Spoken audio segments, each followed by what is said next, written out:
चौक तिसगाव या ठिकाणी आयोजन केलेलं आहे। दिनांक 17 जुलै 2025 माननीय जिल्हाधिकाऱ्याचा त्यांनी जे अतिक्रमणाच्या बाबतीमध्ये परिपत्र काढलेलं आहे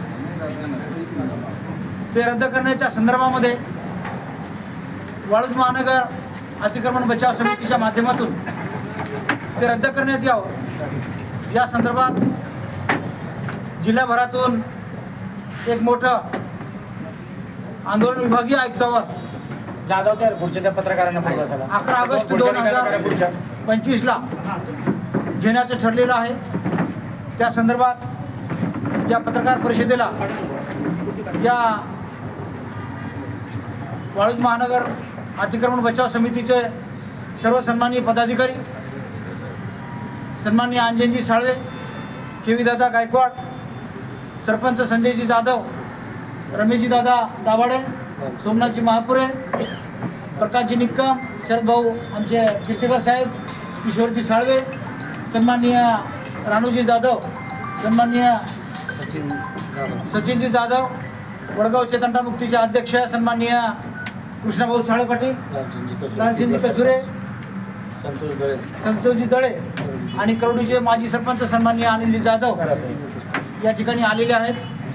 मी सन्माननीय विजयजी दिवेकर, सत्यजी महापुरे, विलाजी पठारे, कृष्णाजी, सन्माननीय सिद्धार्थजी बनकर ही सर्व मंडळी या पत्रकार परिषदेच्या बाबतीमध्ये दोन मुख्य नेते या ठिकाणी आपणाला संबोधित करतील।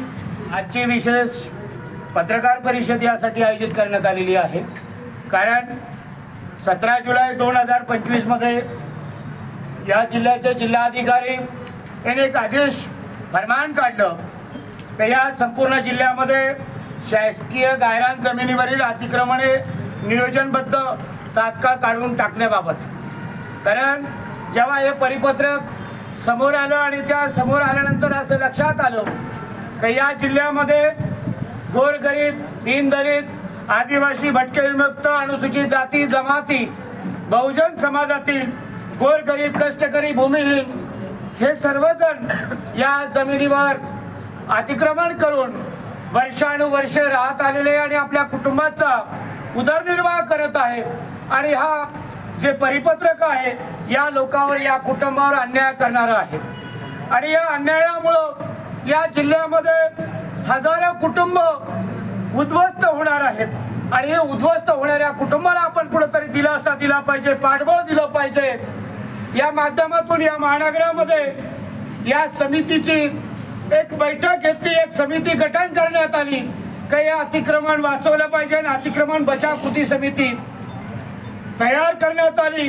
यामध्ये सर्व राजकीय पक्षांना यामध्ये आव्हान करण्यात आलं की ज्या लोकशाही मार्गाने येणाऱ्या 11 तारखेला जो लोकशाही मार्गाने जन आंदोलन होणार आहे, विभागीय आयुक्त कार्यालय छत्रपती संभाजीनगर औरंगाबाद या ठिकाणी जो मोर्चा निघणार आहे, या मोर्चामध्ये आपण सर्व पक्षाने, मग त्यामध्ये समविचारी पक्ष ज्याला म्हटले जातं, जे गोरगरिबांचा विचार करतं, दीनदलितांचा विचार करतं, भूमिहीनांचा विचार करतं, शेतकऱ्यांचा विचार करतं, अशा सर्व पक्षांना एकत्र घेऊन हे आंदोलन उभं करण्याचा प्रयत्न आम्ही या ठिकाणी करत आहोत।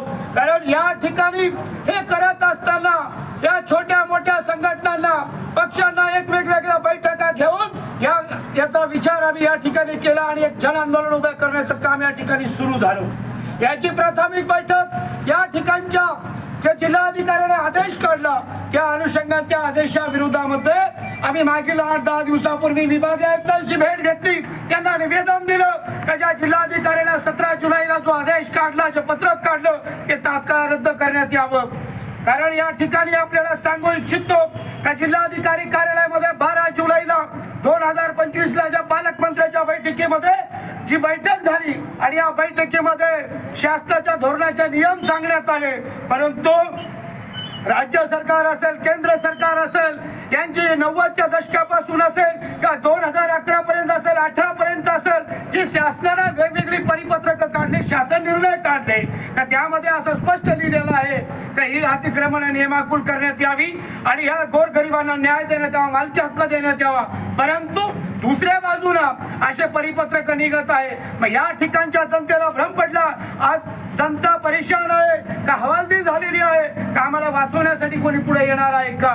या माध्यमातून आम्ही ही समितीच्या माध्यमातून वेगवेगळी निवेदनं तयार केली आहे. या माध्यमातून मुख्यमंत्री असेल, केंद्रीय मंत्री असतील, विरोधी पक्ष नेते असतील, सर्व मंत्रिमंडळातील वेगवेगळे विभाग असतील, यांना या माध्यमातून निवेदनं देत आहोत. आणि येणाऱ्या 11 तारखेच्या याच्यावर प्रशासनाने विचार केला पाहिजे. जो जिल्हाधिकाऱ्याने आदेश काढला तो तात्काळ रद्द केला पाहिजे. आणि 2011 मध्ये जे परिपत्रक निघाले, शासनाचा निर्णय निघाला, ज्या ठिकाणी जो गरीब शेतकरी भूमिहीन कष्टकरी राहतो त्या जागा त्याच्या नावावर झाल्या पाहिजेत. या भूमिकेतून आजची पत्रकार परिषद आहे. कारण आपल्याला सांगू इच्छितो का प्रत्येक गावातील, जिल्ह्यातील प्रत्येक गावाची जनहित याचिका सुद्धा न्यायालयामध्ये प्रलंबित आहे. त्याच्यानंतर प्रत्येक गावाला ज्या वसाहती नियमाकुल करण्यात यावे या संदर्भात जिल्हाधिकारी कार्यालय असेल, प्रशासन असेल, यांच्याकडे प्रस्ताव सुद्धा दाखल आहे. परंतु हे मुजोरी सरकार एका बाजूला म्हणतं सुप्रीम कोर्टाचा आदेश त्याकडे दाखवला जातो, परंतु राज्य सरकार यामध्ये आपली भूमिका मांडत नाही. राज्य सरकार फक्त भूमिका मांडतं की रेग्युलाइज करण्यात येणार आहे, परंतु राज्य सरकारने एक भूमिका घेतली पाहिजे.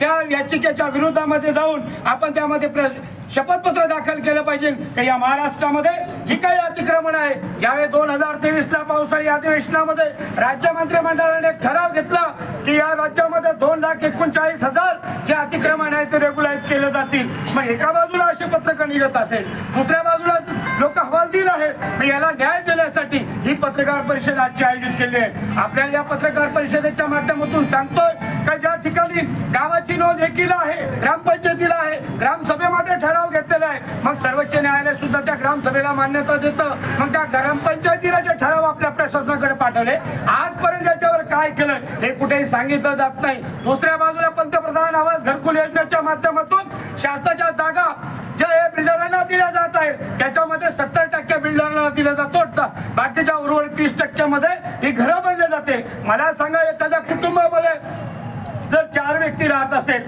त्या 320 स्क्वेअर फीट मध्ये कसं राहायचं त्यांनी, हा प्रश्न आहे. कारण आमचं म्हणणं हेच आहे, आम्ही ज्या जागेवर अतिक्रमण करून राहतो त्या जागा रेग्युलाइज करण्यात याव्या, जेणेकरून आमच्या भविष्यामध्ये तुमचं जर आम्हाला लोन जरी नाही मिळालं, कर्ज जरी नाही मिळालं, तर आम्ही त्या ठिकाणी आमच्या कुटुंबाचा उदरनिर्वाह करू शकतो. त्या ठिकाणी आमची झोपडी जरी असेल त्या ठिकाणी आम्ही राहू शकतो. ही भूमिका आमची आहे आणि आमच्या अतिक्रमण धारकांची आहे. शासनाने या माध्यमातून अल्टिमेट देतो, येणाऱ्या 11 तारखेच्या आत आपण आमच्या या पत्राचं उत्तर द्यावं आणि जिल्हाधिकाऱ्याने काढलेला आदेश तात्काळ रद्द करावं. आणि या महाराष्ट्रातील संपूर्ण अतिक्रमण आमच्या जिल्ह्याचा आम्ही पहिला प्रश्न उपस्थित केला की या जिल्ह्यामधले जे अतिक्रमण आहे ते संपूर्ण अतिक्रमण रेग्युलाइज करावं, त्याला मालकी हक्क द्यावा, कब्जेदार म्हणून घोषित करावं, ग्रामपंचायतीला आदेशित करावं, अबकडं आमचं भरून घेण्यात यावं, जेणेकरून भविष्यामधल्या सगळ्या सवलती या ठिकाणी आम्हाला मिळाल्या पाहिजेत. आणि ज्या शासनानं ज्या शासकीय कारणावर आम्ही गोरगरीब राहतो त्या शासकीय कारणावर सगळ्या सुख सुविधा दिलेल्या आहेत. त्यामध्ये घरकुल योजना असेल, अंगणवाडी असेल, शाळा असेल, आरोग्य केंद्र असेल, अशा अनेक योजना शासनाच्या त्या ठिकाणी देण्यात आलेल्या आहे. या ठिकाणचा राहणारा माणूस नाहीये का, त्या माणसाला भारतीय नागरिक म्हणून आपण संबोधतो. मग त्या जागेवर जो कशेल त्याची जमीन राहील त्याचं घर, ही संकल्पना जी आहे जी बाबासाहेबांनी मांडलेली आहे आणि ह्या संकल्पनेला आम्ही मानतो. आणि त्या धर्तीवर आजची पत्रकार परिषद या ठिकाणी घेतलेली आहे. आणि या आजच्या पत्रकार परिषदेच्या माध्यमातून पुन्हा एकदा आवाहन करतो, या संपूर्ण जिल्ह्यातील वेगवेगळ्या पक्ष संघटनेतील कार्यकर्त्यांना आवाहन करतो की या आंदोलनामध्ये आपण लाखोच्या संख्येने सहभागी व्हावं. अतिक्रमण धारकांना विनंती करतो की यामध्ये आपण कुठल्याही प्रकारचं मतभेद किंवा या बाकीच्या गोष्टी कुणाच्या भीतीला बळी न पडता आपण या आंदोलनामध्ये हजारोच्या संख्येने या ठिकाणी आपण यावं, हे आंदोलन यशस्वी करावं. याचा आंदोलनाचा फायदा आपल्याला होईल. राज्य सरकार असेल, या ठिकाणचे आजी माजी मंत्री असतील, यांना या माध्यमातून आवाहन करतो की आपण घेतलेले निर्णय तात्काळ रद्द करावे आणि आमच्या गोरगरिबांना, अतिक्रमण धारकांना जे जमीन कसत असेल, आदिवासी असेल, कोणत्याही समाजातील व्यक्ती असेल, त्याला त्या ठिकाणी कायम करावं, हे त्या ठिकाणच्या आजच्या पत्रकार परिषदेच्या माध्यमातून आपल्याला आवाहन करतो. पूर्ण जिल्ह्यामध्ये अतिक्रमण धारकांची जी वसाहत आहे ती त्यांना काढून टाकण्याचे निर्देश कलेक्टर साहेबांनी दिलेले आहेत. पण तसं पाहता हे जनता जवळपास 50 वर्षापासून तिसगावचा विषय सांगतो. तिसगाव ही डोंगर वस्ती जी आहे ती 50 वर्षापासून लोक तिथं राहतात. आम्ही कलेक्टर साहेबांच्या मीटिंगमध्ये पण सांगितलं, पण त्यांनी आम्हाला जास्त काही बोलू नाही केलं. पण नाही वरून GR आला, वरून GR आला, पण GR कुठे आम्हाला कधी दाखवतच नाही. सुप्रीम कोर्टाचा आदेश आहे, असं तसं आहे असं ते सांगतात. आणि संबंधित जे अतिक्रमणधारक आहेत त्यांच्यावर आज त्यांच्या लेकरा बाळासहित मोठा संकट उभा झालेला आहे. तरी मी गावाच्या वतीने आणि सर्वांच्या वतीने विनंती करतो की आपल्याला जे 11 तारखेला आपण जन आंदोलन केलं आहे त्यांनी सर्व गावकरी आणि सर्व त्या आंदोलनामध्ये सामील व्हावं आणि कुठल्याही प्रकारे गोरगरिबाचे घर, हक्काचे घर त्यांनी हिसकावून घेऊ नये असे मी शासनाच्या विभागीय कार्यालयावर आपण मोर्चामध्ये सांगणार आहोत. परंतु आज अशी भीती निर्माण झालेली आहे की शासनाने दडपशाहीचंच काम केलेलं आहे. कोणालाही कुठं नोटीस नाही, काही नाही. 30 गावची मोजणी करायची, शेतकऱ्याला नोटीस नाही, ज्याचं अतिक्रमण आहे त्याला नोटीस नाही. येऊन जाऊन डायरेक्ट वॉकलँड सिक्युरिटी गार्ड डायरेक्ट येतात. आणि बाबा वॉकलँड तर 2-3 ठिकाणी आम्ही 2-3 ठिकाणी मागच्या 15 दिवसात आम्ही त्यांचं थांबवलं. साहेब आम्हाला काहीतरी आदेश दाखवा, पण काहीच नाही. मनमानी कारभार, येऊन लगेच पोलीस प्रोडक्शन असं होऊ नये. मी शासनाला विनंती करतो की असं जे लोक गायरानधारक आहेत 89 पासून जो GR आहे कायमस्वरूपी वसाहती करणार आहेत असं सांगतात, पण त्याचा GRच नाही. आणि आज उठले 17 तारखेचा GR म्हणजे 25ला निघाला आणि असं ठरलं, पण त्याचा कोणाजवळ कॉपीच नाही. पत्रकार बांधवांना विनंती आहे की आमच्यापेक्षा तुम्हाला जास्त अधिकार आहेत का GR तुम्ही पारित करून लोक जिथं गायरान बसलेले आहेत त्यांच्यावर कोणतीही संकट येऊ नये अशी मी विनंती. अतिक्रमण हटवून ही गायरान जमीन संपूर्ण छत्रपती जिल्ह्याची रिकामी करून शासनाने ताब्यात घेण्याचं ठरवलेलं आहे. या छत्रपती संभाजीनगर जिल्ह्यामध्ये हजारो कुटुंब या मोहिमेच्या अंतर्गत बेघर होणार आहेत. म्हणून वाळूज महानगर गायरान बचाव कृती समितीच्या वतीनं आम्ही शासनाकडे अशी मागणी करतो आहे की 2011, 91, 95, 18 हे काय GR शासनाने काढलेले आहे की गायरान कसत असलेले किंवा गायरानावर राहत असलेले निवासी घरं नियमन करण्याच्या संदर्भात शासनाने वेळोवेळी काढलेले GR ते अद्यापपर्यंत त्यांनी नियमन केलेले नाहीत. आणि उलट 17 जुलैच्या GRमध्ये जिल्हाधिकाऱ्यांनी सर्व गायरानधारकाला निष्कासित करण्याचं प्रयत्न चालू आहे. म्हणून सर्व गायरानधारक हे आज घडीला हवालदिल झालेले आहे. त्यांच्या रोजीरोटीचा प्रश्न निर्माण झालेला आहे. सर्व हजारो कुटुंब रस्त्यावर आल्याच्या नंतर त्यांची राहण्याची, त्यांच्या निवाऱ्याची, त्यांच्या पोटा पाण्याची व्यवस्था याचा देखील शासनाने आतापर्यंत विचार केलेला नाही. म्हणून वाळूज महानगर कृती समितीच्या वतीनं 11 ऑगस्ट रोजी आयुक्त कार्यालयावर लाखोच्या संख्येनं या ठिकाणी मोर्चाचं नियोजन करण्यात आलेलं आहे. तत्पूर्वी आम्ही प्रत्येक गावागावात जाऊन गायरानधारकाला जनजागृती करणार आहोत. त्यांना या संदर्भात कल्पना देणार आहोत. खेड्यापाड्याच्या गाव वस्तीवरील गायरानधारकांना याची अजून कल्पना नाही, म्हणून आम्ही सर्व गायरानधारकाला जनजागृती करणार असून प्रत्येक गावागावात जाऊन बैठका घेणार आहोत. त्यानंतर आम्ही पुन्हा माननीय मुख्यमंत्री असतील, महसूल मंत्री असतील, उद्योगमंत्री असतील, MIDC शिव असतील, राज्यपाल असतील, राष्ट्रपती असतील, कलेक्टर, जिल्हाधिकारी, SDM, तहसीलदार या सर्वांना कृती समितीच्या माध्यमातून आम्ही शिष्टमंडळाच्या वतीनं त्यांना निवेदन सादर करणार असून हा 17 जुलैचा GR तात्काळ रद्द करावा यासाठी आम्ही त्यांचा पाठपुरावा करणार आहोत. तसं 2019 पासून सुद्धा गायरानधारकांना नियमकुल करावा म्हणून आम्ही सतत पाठपुरावा करत आहे. परंतु आजपर्यंत शासनाने फक्त घोषणाच्या पलीकडे काहीच केलेलं नाही आहे आणि आजपर्यंत कुठल्याही गायरानधारकांना त्यांना नियमकुल केलेलं नाही.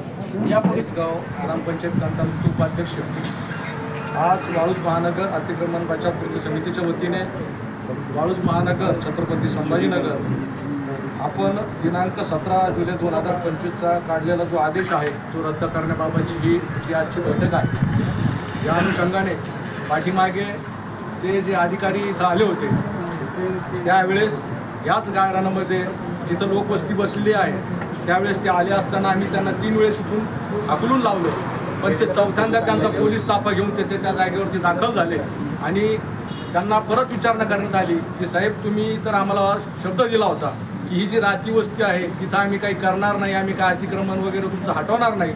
पण तरीही त्यांनी काही न आम्हाला प्रत्युत्तर कसं न देता त्यांनी त्यांची मनमानी ही त्या पद्धतीने चालू ठेवली. आणि येणाऱ्या मला वाटतं 11 तारीख आहे, 17 तारीख, आता 17 तारखेला आपल्याला त्यांनी दिलेलं आहे की आम्ही येणार 17 तारखेला तुमच्याकडं परत इथं येणार आहोत आणि येऊन परत आम्ही आमच्या पद्धतीनं कारवाई करणार आहोत. पण जो जमीन सरकारी है वो जमीन हमारी है हे शासनाला मी सांगतो. या माध्यमातून शासनाने या गोरगरीब जनतेला न्याय द्यावा आणि इथं जे लोक राहत आहेत त्यांना बेघर करू नये अशी मी सरकारला विनंतीही करतो आणि इथंच थांबतो. जय